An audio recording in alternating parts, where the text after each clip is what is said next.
My father died 3 months ago from lung cancer, the kind that announces itself late and then eats the calendar for breakfast. He was a successful architect, the kind who never used the word iconic, but accidentally designed buildings people called that anyway.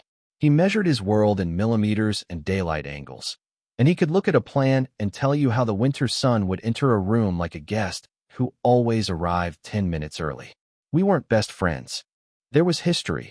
My parents divorced when I was 14, the ugly kind where silence is a weapon and door frames collect fingerprints from being gripped too hard. Mom cheated. No rumor, no speculation. I saw the texts. She moved out the week after, with a suitcase that clicked like a metronome on the stairs, already in orbit around a new sun. Dad and I stayed in the house he later remodeled into something spare and bright, all open sight lines and cedar shelves that smell like clean stubbornness. We learned each other again in the quiet. He worked. I sulked. Then I graduated, he showed up, I left for college. He drove me there himself and installed a bookshelf with invisible brackets that still holds more than it looks like it can. After the divorce, Mom remarried pretty quickly, Greg, a man whose handshake felt like wet paper. They had 2 kids together. I met them a handful of times. Lena, now 22, who posts videos with perfect lighting and caption fonts. Max, 17, a kid who looked like he wanted to put his hoodie up and never take it down. They were fine. They were not mine. They were not Dad's. When the doctor's language turned into passive voice, the cancer is not responding. Dad gave me tasks. None were dramatic. He wanted the garage sorted, the old plotters sold, a list of clients he still cared about called personally. He made the list in pencil because pencil admits we're guessing. And then, when he got tired, he made me tea and said, "Don't let your mother rewrite this story." He didn't mean the obituary. He meant the will.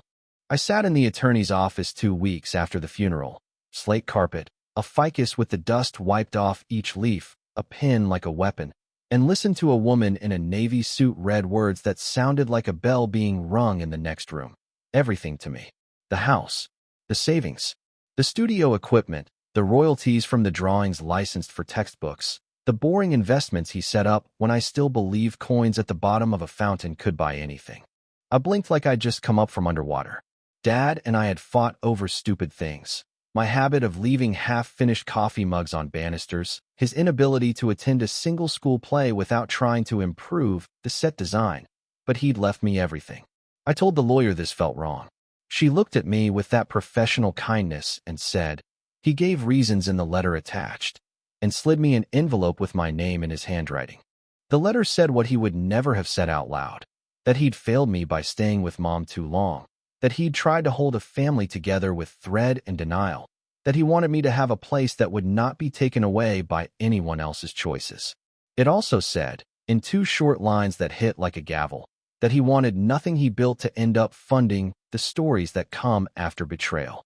I went home with the envelope pressed flat in my pocket like a passport. Mom called that night. I hadn't seen her at the funeral.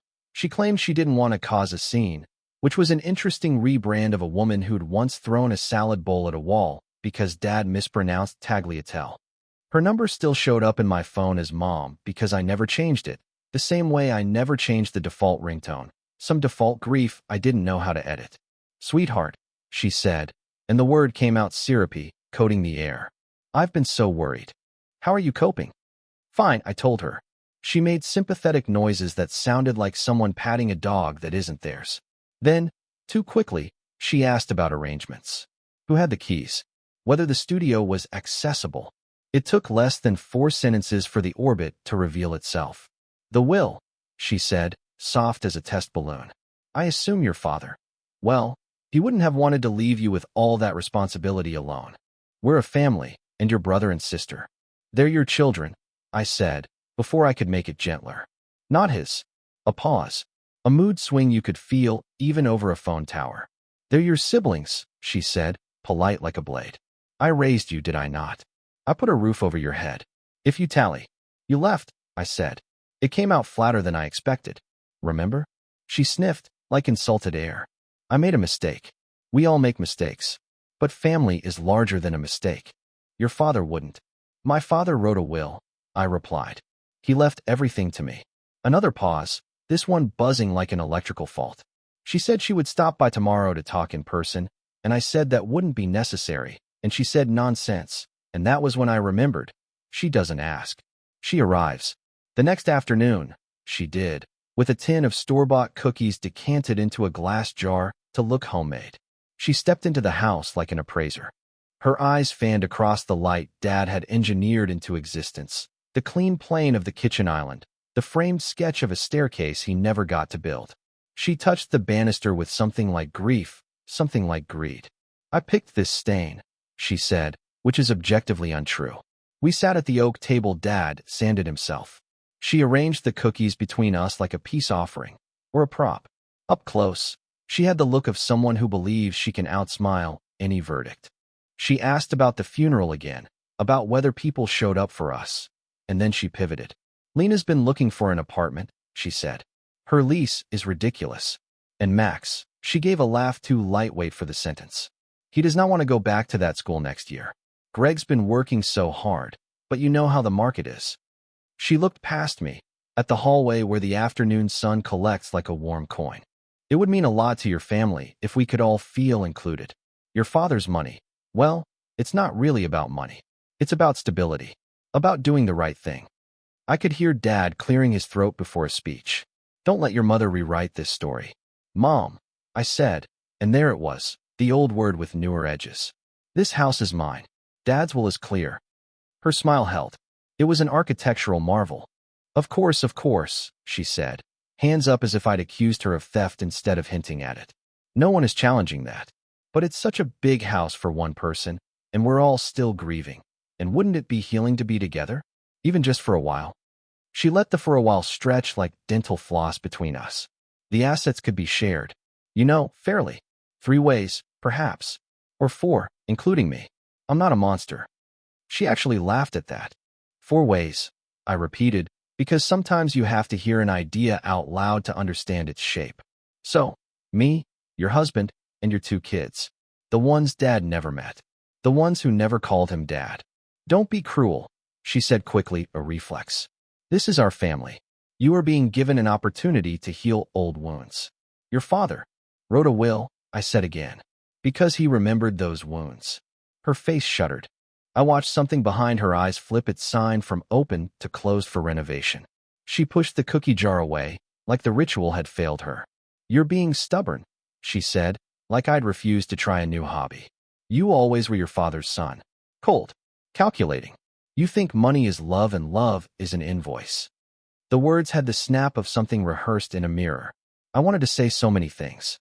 I wanted to tell her I would have sold this house piece by piece if it could have bought Dad another month, that I still find screws in the washing machine lint trap because he would empty his pockets mid-project and forget, that the quiet after the funeral felt like standing after a long train ride and realizing your legs don't know where the ground is. I wanted to ask her if she remembered the night I found the messages on her old Nokia, how I shook like a maraca, how she begged me not to tell, how I told Dad anyway, and the house cracked in half. I wanted to ask if she remembered me. Instead, I said, calmly, "It's not about money. It's about respect. For his choices. For mine." Mom stood up as if launched. "Well," she said, dusting her hands as if the scene were baked and done, "you're clearly not thinking clearly. Grief does that. I'll give you time. We'll come by this weekend. Lena and Max want to see the house they grew up in." "They didn't," I said. She gave me a look like I'd corrected her pronunciation in public. "You know what I mean. Sunday. We'll have a family dinner. I'll bring lasagna." She smiled at the room, not at me, as if it had already agreed. "You'll see. This will feel right." After she left, her perfume hanging in the entryway like a trespass, I stood at the threshold and tried to see the house through her eyes. Square footage, resale value, the story you could tell about it on social media. Then I looked with mine. The notch in the doorframe where Dad and I mismeasured the first time we tried to install the new hinges. The chip in the ceramic sink from the night I dropped a skillet because we were laughing too hard at some dumb joke. The studio windows he'd made taller so the morning could arrive all at once. It did not feel like a commodity. It felt like a promise that someone had written down so no one could take it. That night, Lena DM'd me for the first time in years. A little heart emoji and, "Hey, heard about your dad, so sorry. We should hang. Also, Mom said you're like drowning in house stuff. Greg could help." He's great at numbers, haha. The haha lodged like a fishbone. Max followed me on 2 different platforms and liked a photo from 6 years ago. I stared at the notification like it could explain itself. On Sunday, I made pasta and then I poured it down the sink and ordered pizza because that's what I did when I didn't know what to do. I set the table because habit is a skeleton. When the doorbell rang, they arrived like a team unveiling a new product. Mom with the lasagna, Greg in a golf shirt in a color that didn't exist in nature, Lena in a dress that made the room look cheap, Max with his hood up, earbuds in, attempting invisibility. "It's so good to be here," Mom said, sweeping in. "We should do this every week." She looked around like someone inspecting a rental they'd already decided to take. Greg said, "Great bones," which I'm pretty sure he says to houses and also to people. Lena declared the light insane, which I think meant good. Max kept his eyes on his shoes, even on the stairs. We ate. We remembered Dad when it was easy and skipped him when it wasn't. After dishes, Mom drew out a folder, thin, casual, the way a hobbyist magician produces a scarf. She slid it toward me. "We just sketched some ideas," she said, voice full of compromise. "A way to honor your father and support the family. No pressure, just numbers." She smiled. "We can talk details next time." Inside were 4 columns and a lot of assumptions. The house had been assigned a current market value pulled from 3 listings and 1 fantasy. The savings had been subdivided like a pie at a church picnic. There was a line for Lena's business launch capital, one for Max's transition fund to adulthood, not the other transition, she clarified, laughing, and one that simply read household buffer, which was, of course, for her. Next to my column, someone had written, "You'll still have plenty," with a smiley face that made me feel physically ill. I set the folder down carefully. The table was Dad's work, and I didn't want to give it teeth marks. "I'm not signing away anything," I said. My voice surprised me. It was steady, the way a ledge is steady even if you're the one shaking. "Dad left this to me. I'm not interested in a committee." Mom inhaled through her nose, long and thin. "Don't be dramatic," she said. "No one is taking anything. This is sharing. This is family." Lena, who had been filming the light on her water glass, chimed in without looking up. "It's like a vibe of abundance, you know? Money wants to move. Money wants to pay the property tax," I said. "Money wants to fix the roof." I looked at Max, who was tracing a groove in the table with his thumbnail. He didn't look like a villain. He looked like a kid in a room where the adults lied to him for sport. Greg leaned back. "You're young," he said, "like youth is a debit. It's not good for a young man to have too much. It breeds entitlement." "Ah," I said, "and dividing it 4 ways doesn't." Mom's smile vanished, like a screen gone black. "You're making this harder than it needs to be," she said. The voice under the voice had arrived. "Your father would be disappointed. He wrote it down so he wouldn't have to be," I said. Silence. The kind that turns a room into an X-ray of itself. Then Mom stood, lasagna uneaten. "We'll talk again," she said, which sounded like a promise and a warning. She told Lena to put the folder back in her tote. She told Max to say goodbye, and he didn't. Greg patted my shoulder like he was flattening a wrinkle. After they left, I put the dishes away because moving plates is easier than moving history. I opened Dad's letter again and let the paper warm in my hands.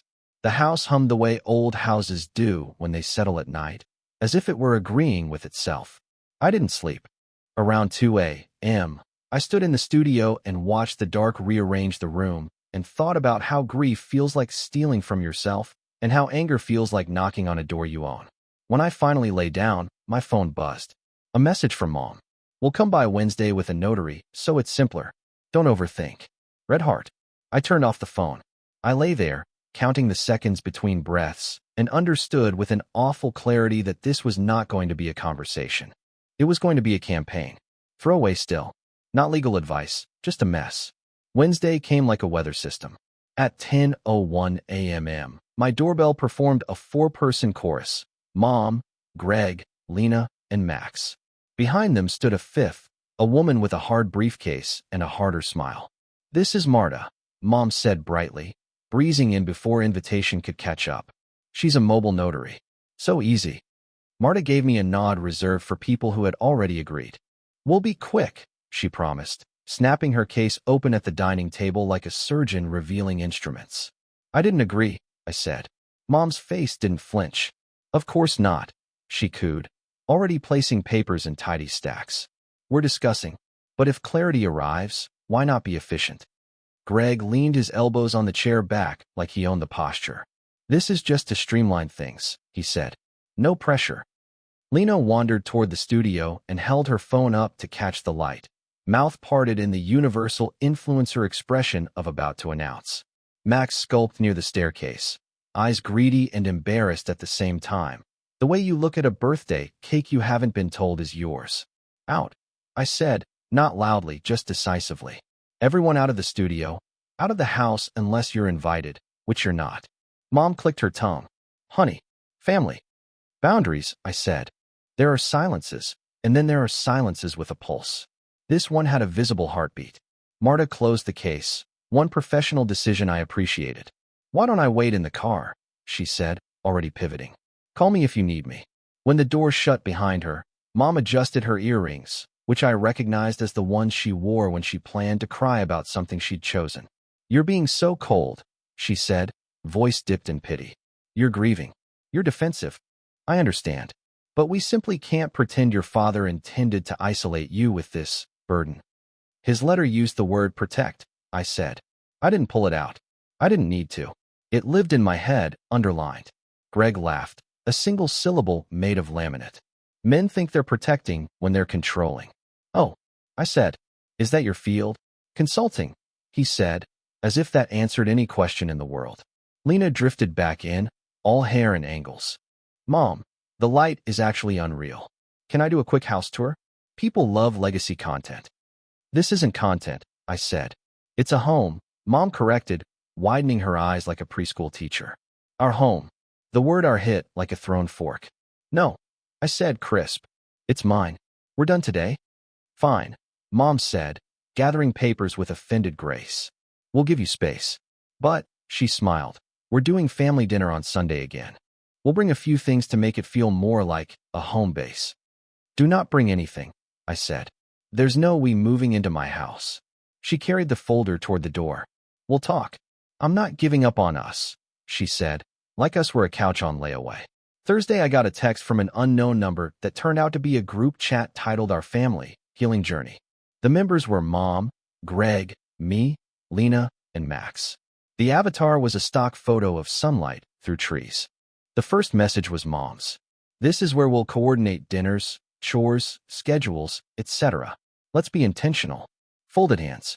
I typed remove me from this chat and then deleted it before sending because my therapist, from 2 years ago, once told me that deleting messages is a way to practice restraint. Instead, I left the chat altogether. 30 seconds later, Greg re-added me.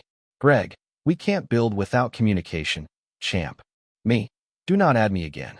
Mom, don't be combative. Please. We love you. Me, stop. She sent a photo of me at 5 years old in a Halloween costume. A felt dinosaur Mom had sewn badly and proudly. We've always been a team, she wrote. I carried you for 9 months. I nursed you. I stayed up with your fevers while your father hid in his office. The narrative was a sharpened spoon. I blocked the chat.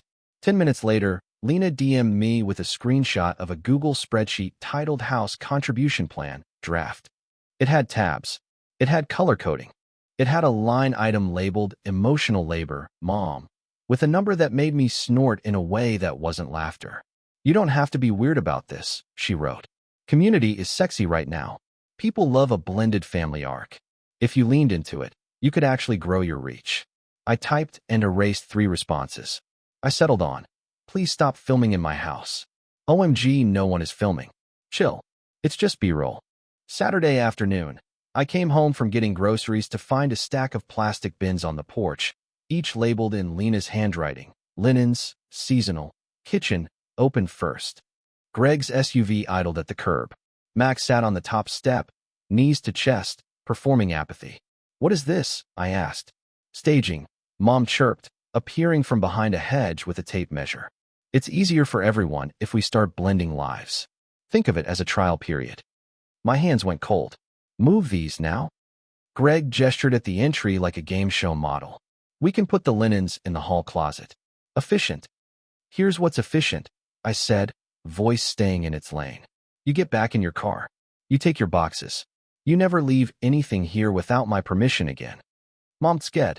Property lines are social constructs, she said, a sentence that belongs on a mug for people who don't pay mortgages. You're being territorial. I am protecting, I said. That's what you call it when people won't keep their hands off what isn't theirs. She stared, and I watched the recalculation behind her eyes. I see, she said. We'll do this the hard way. She made a call, right there, in my entry. Hi. Yes, she said into the phone. It's about my house. I have a difficult family member trying to restrict access. She listened, nodded, said hum with the cadence of performance, then hung up and looked at me like she'd just won a raffle.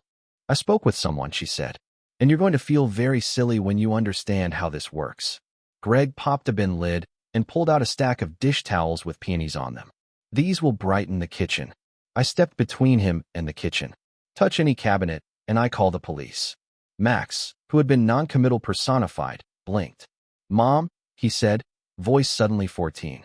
We're leaving, she said, tart, finally finding a boundary she respected, the one enforced by consequences. They loaded the bins back into the car with the disorganized anger of people who believe they shouldn't have to carry anything. Greg slammed the trunk, and something inside cracked, a small, satisfying sound I pretended not to hear. As they pulled away, Lena leaned out the window and filmed the front of the house. Say hi to the internet, she sang. I stood on the porch holding a bag of groceries and felt like I'd been performing a role in a show I didn't audition for. The sun was indecently pretty. The bag suddenly weighed 1,000 pounds. Inside, I did something I should have done on day one. I called Dad's lawyer. She didn't say I told you so. She said, document everything. She told me to install a camera on the porch and a deadbolt on the studio door. She told me not to engage in legal debates with people who did not have the law's phone number. She said we could, if necessary, send a formal letter reminding Mom and any associates that their presence on the property was trespass and that her interest in the house had been extinguished in the divorce. They will escalate, she warned. The tool of people like this is pressure. Your tool is paper. I put the phone down and felt steadier, like I'd found the shape of the ground again. I ordered 2 cameras. I changed the locks. I sent Mom a single message. Do not come over without my explicit invitation. Do not send people. Do not leave items on my property. All future communication in writing. She replied at 2:17 a.m. You don't get to ban me from my son's home. This house existed because I kept your father going when he would have quit. I did the invisible work. You have become so cruel. Your father would be ashamed. We will be there tomorrow at 5 with dinner. If you're not eating, we will eat alone, but we will be in our family home. This entitlement is a sickness. Get help. The next day, 5 o'clock came and went. I sat on the floor of the studio like a security guard and listened to the camera chime when a raccoon walked across the porch. No people. No lasagna. I exhaled a laugh I didn't trust. The text came later. We didn't come because we don't want to traumatize you. But this isn't over. I screenshotted everything into a folder titled Pressure. Monday, my boss pulled me into his office.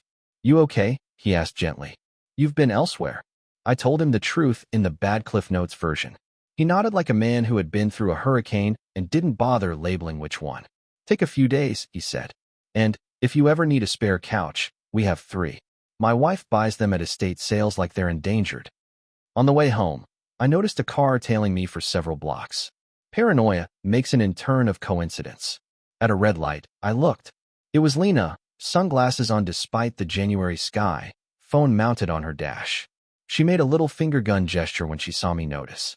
I pulled into a parking lot instead of my driveway, waited, then looped back the long way.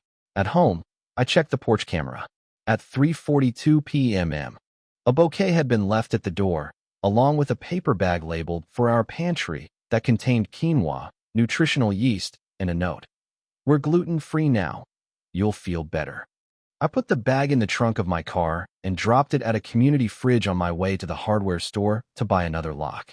That night, Mom sent a long text that started with, when you were little, you cried if I left the room, and ended with, you owe us the chance to be a family. In the middle were bullet points labeled responsibilities, duties, healing plan. She used the phrase, moral mortgage. I wrote back, a will is a will. You are not welcome here unless invited. Stop contacting me except in writing for logistical matters. She immediately called. I let it go to voicemail. She called again and again. Then Greg tried.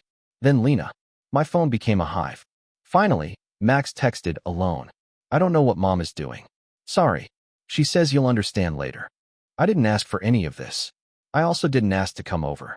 Sorry for the porch. I stared at that for a long minute, then replied, thanks for saying that. Please don't come by. It's not about you. Okay. 2 minutes later, Mom texted, do not manipulate my son. I put my phone face down as if it were a person I could turn to the corner. By midweek, the story moved from my porch into the world. Lena posted a vague family conflict video with a gauzy filter. She spoke of legacy, healing, a brother who refuses to honor his father's values. She didn't say my name, but she said enough. Commenters, the internet's Greek chorus, wrote sermons based on 19 seconds of lighting and a tone of injured nobility. Blood is blood. He's selfish. My sister tried to keep me from my inheritance too. Cut her off. A few people asked why a step-sibling expected a share of a man who wasn't her father. Those comments didn't float. They sank, downvoted into silt. I sent the link to Dad's lawyer. She replied, ugly but legal. Keep archiving. Don't engage. That night, I came home to find the side gate unlatched. Inside, my stomach went cliff edge. The studio door was ajar. I called out, nothing. The room looked intact except for one detail. The frame drawing of the unbuilt staircase had been moved.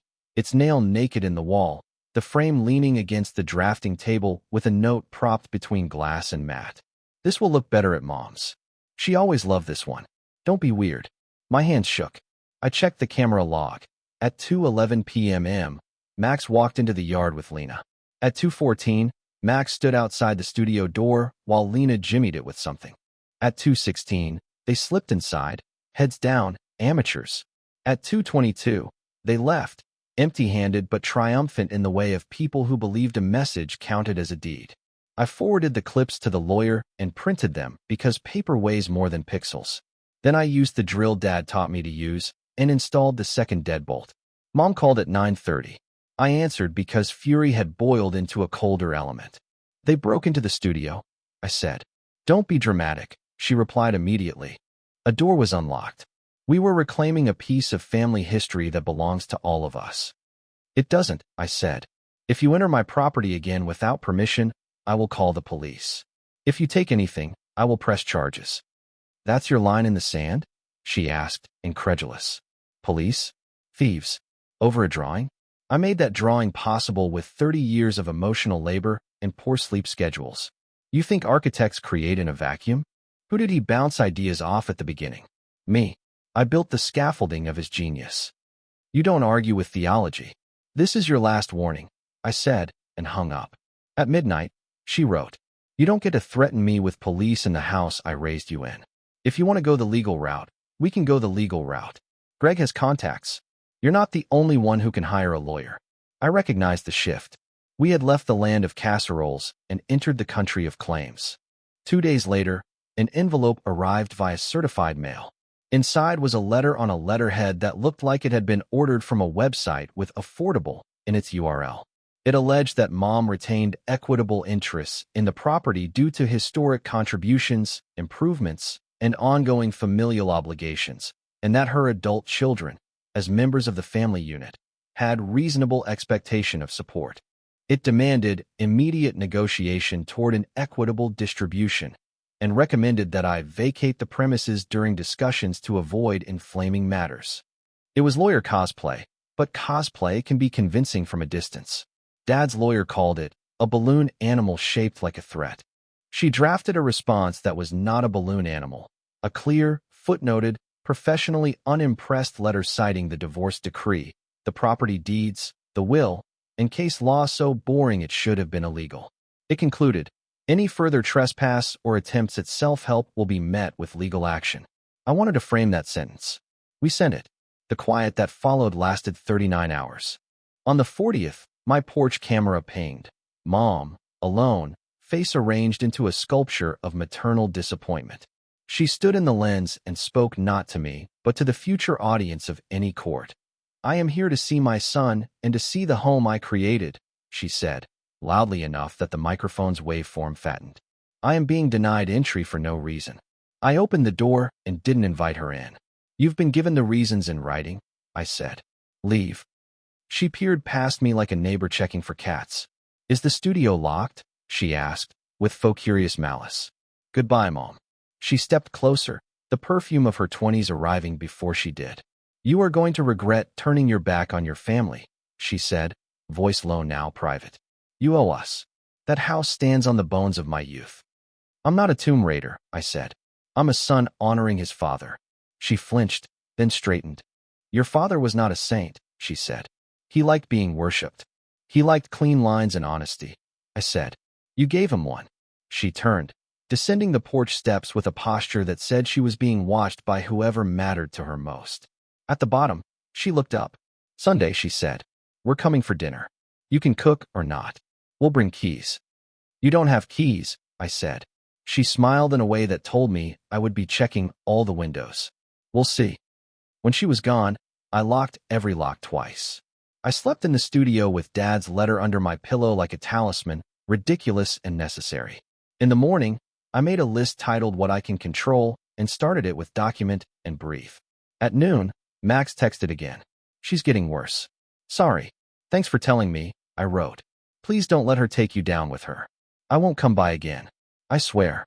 An hour later, Lena posted a story of a key on a marble countertop, captioned, Sometimes you have to reclaim your narrative. The DMs popped up under it like mushrooms. My lawyer sent the formal no trespass letter to Mom that evening, certified and emailed. It was the paper equivalent of a moat. Not impenetrable, but clear. She read it. My email client told me so. She did not respond.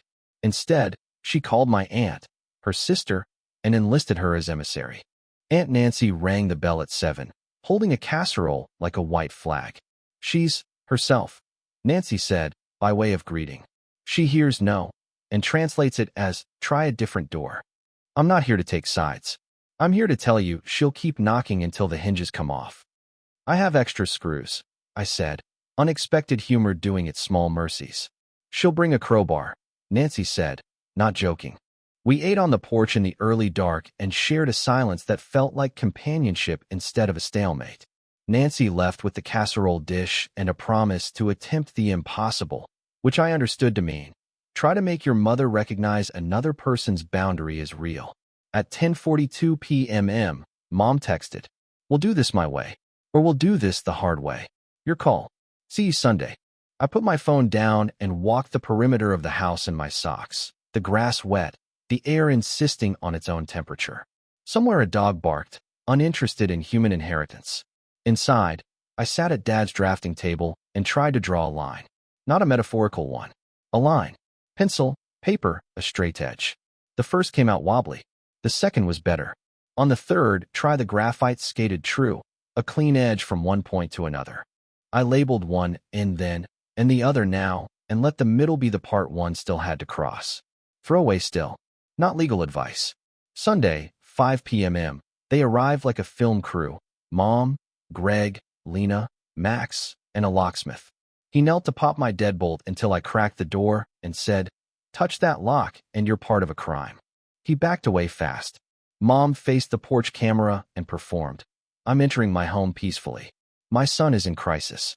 To me, sotto voce. Open up or I call the sheriff. I repeated, for the mic, that she was trespassing. After 7 minutes of theater, they left a pan of lasagna, a paper bag labeled pantry staples, and a manila envelope, final offer. Inside were 4 choices. 1. Immediate move-in. 18 months they live here to heal as a family. I cover all costs. 2. Cash out 40%. Refinance and pay Mom 12%. Lena 14%. Business. Max 14%. School. 3. Stipend.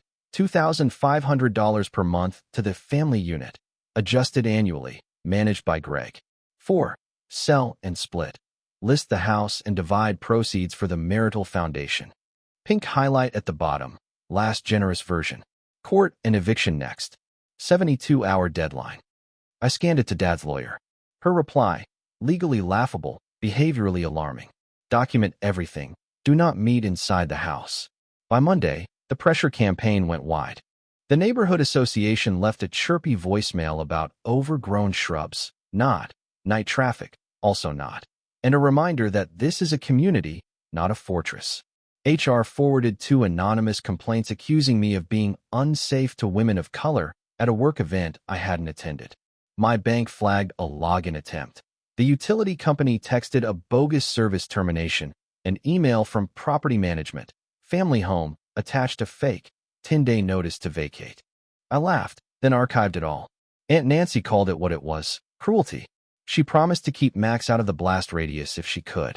Max texted sorry in lowercase. Lena kept posting legacy and healing content. Commenters wrote sermons based on vibes.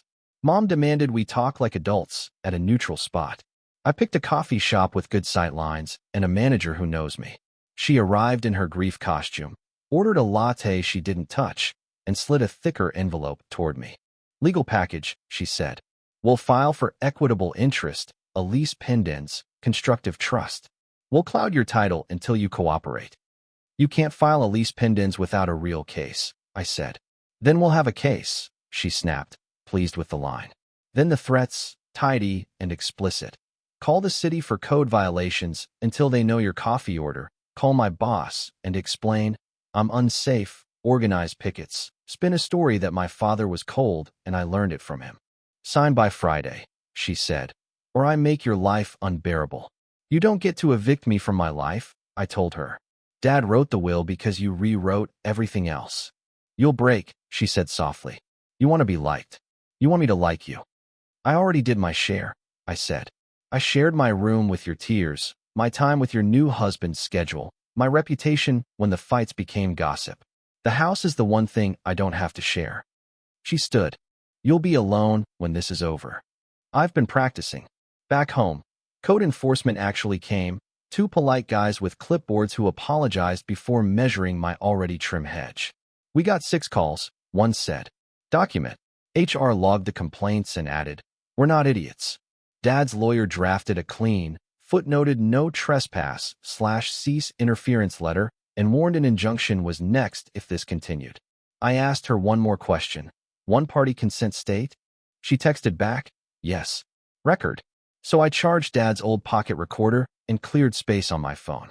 Mom's texts turned to countdowns. 48 hours, 24 hours, plus 1 flourish. I'll publish your father's letters.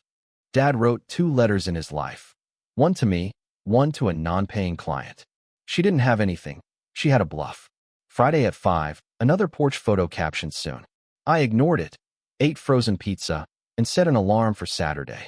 Aunt Nancy offered to sit 2 tables away, in case you need an ant-shaped witness.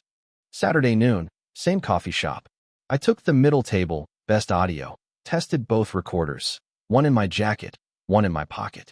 Mom arrived 4 minutes late, scanned exits, smiled for the room. Ready to do the right thing? She asked. I pressed rec. The red light winked. She saw the movement. A fine crack appeared in the performance. Why are you recording your mother? She hissed. Because you promised to make my life unbearable if I didn't pay you to stop, I said. I want you to say that again. Slowly. She held my gaze. For a second the act dropped and the old blade flashed. Then she started talking. Calm voice, clear threats, timelines, contacts, keys, eviction, press, the stipend, the refinance, the sale. She repeated that she'd do what it takes, that I'd regret choosing lawyers over family, that she'd make sure no one hires me. I asked follow-ups like I was taking minutes. She answered, each sentence a nail in wood. When the cup was empty and the timeline was set, Monday, 9 a.m. You'll hear from us. I clicked the recorder off and stood. Thank you, I said. For what? She asked, unnerved. For clarity. I walked out to the bright noon and texted the audio to my lawyer from the sidewalk. She replied in under a minute. This is the ballgame. We move for a protective order and injunction Monday. Hold the line. I put my hand on my sternum and, for the first time in weeks, felt something like air go all the way down. Throwaway still. One-party consent state. Counsel retained. Not legal advice. Monday, 9 a.m. My lawyer filed for a civil harassment restraining order and a preliminary injunction. No trespass. No interference with utilities/employment. No self-help entries. no third-party pressure campaigns. She attached the porch videos, the fake vacate notice, the HR emails, and the coffee shop recording. Monday, 2:40 p.m. We got an emergency order. The judge didn't need the whole audio. 5 minutes of my mother calmly listing the ways she would make my life unbearable was enough. A deputy served her that evening. The order read like a fence finally put into words. I slept. Not all night, but deeper than I had since the funeral. I did the other thing, too. I posted. No names, no faces, no addresses, bleeps where there should be nouns, a transcript with timestamps, the letter from Dad that said protect, and the will summary confirming the obvious. It's mine. I wrote what happened, including the locksmith, the final offer, the fake management email, the coffee shop threats. I thought I would regret pressing post. I didn't. It felt like opening a window in a house that had been holding its breath. The internet, that fickle chorus, did two interesting things. First, it dragged me for airing family business. Then, after hearing the audio, it turned on a dime. This isn't a dispute, it's blackmail. I'm a lawyer. This recording is a gift. Step-siblings aren't heirs to a stranger's estate. Stop acting like they are. A few people still shouted blood is blood. The rest replied, boundaries are boundaries. HR closed the anonymous complaints and quietly noted the pattern. Code enforcement stopped showing up with apologetic clipboards. The utility account was flagged against third-party changes. The neighborhood association sent a sheepish email about miscommunications and removing spurious reports. Someone at City Hall must have clicked the link. Reactions, in order like dominoes. Greg posted a 3-paragraph declaration about complex family systems and seeking healing through generosity. Someone stitched the audio under it. He deleted his post within an hour and set his account to private. Quiet ever since. Lino went live within minutes of the order, called the audio deep-faked. Then, when commenters pointed out she could be heard naming the stipend figure in the background, pivoted to a Notes app apology about narratives I accepted without question. She took down the legacy and healing videos.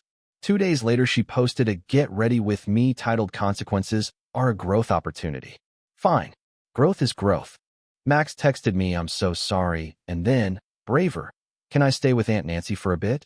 He moved into Nancy's guest room that night with a duffel and the permanent flinch of a kid used to doors slamming. We ate pizza on my porch.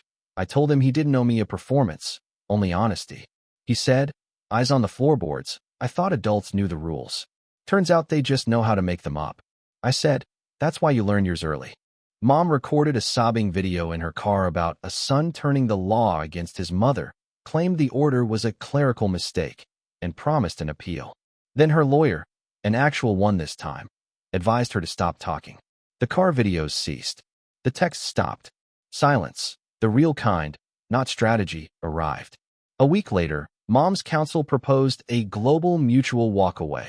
She'd agree to the injunction terms and drop all claims in exchange for me taking down the recording. My lawyer sent back 2 lines. No claims exist to drop. The recording stays. The message was not vengeance. It was record in the architectural sense. What actually happened, measured true. With the legal moat dug, the house exhaled. I did the small repairs grief had paused. Rehung the staircase sketch she'd tried to reclaim, oiled the hinges that had started to complain, replaced a cracked pane in the studio where winter had put its thumb. I planted a cedar sapling in the side yard and named it after the smell of Dad's pencil shavings. I put his letter in a better frame. My boss slid a post-it across my desk. Take the week. Build something. I built a model of the unbuilt staircase in basswood, lettered for Dad on the underside where only we would see. It sits on the studio shelf now, where the morning arrives all at once. Aunt Nancy came by with a pie that didn't need allegory. Doors shut, she said, meaning my mother. Sometimes that's the only way the house stands. We talked about Max, about the way he'd started unhunching, about college tours and part-time jobs, and how to teach a boy that saying no is a kindness to both parties. I told her I'd established a small scholarship in Dad's name for first-gen architecture students. She smiled in a way that made the air feel clean. On your terms, she said. Exactly. I wrote Mom 1 letter through counsel. It said, if you ever want contact, here are the conditions. Therapy, hers, not mine. Acknowledgement of what happened without euphemism, and proof of 6 quiet months with no contact attempts through third parties. No timelines. No ultimatums. A door, not a lever. She hasn't taken it. What did I lose? The idea of a mother I kept insisting might still exist somewhere under the performance. The hope that a family dinner could be anything but a stage. The soft lie that love alone could civilize a boundary violator. What did I keep? The house. The will as written and the man who wrote it. The sister-shaped aunt who shows up with pies and unpanicked sentences. The almost brother who texts me photos of the sunset like he's learning a new language. The knowledge that kindness without a spine is self-harm. The ability to draw a line and then stand on the correct side of it, even when it's cold there. Sometimes I walk the perimeter at night the way I did in the worst weeks, but now it's not patrol, it's perimeter in the geometric sense, the measured edge of a shape you've chosen. The cameras blink. The cedar leans toward the moon. Inside, the house hums to itself, as if agreeing again. I still miss my father as if grief were an extra organ I have to carry around.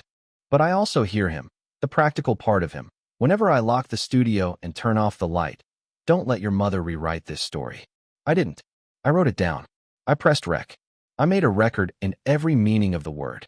And the house, which was always more than wood and glass, feels like what he meant it to be, a place that cannot be taken by someone else's choices.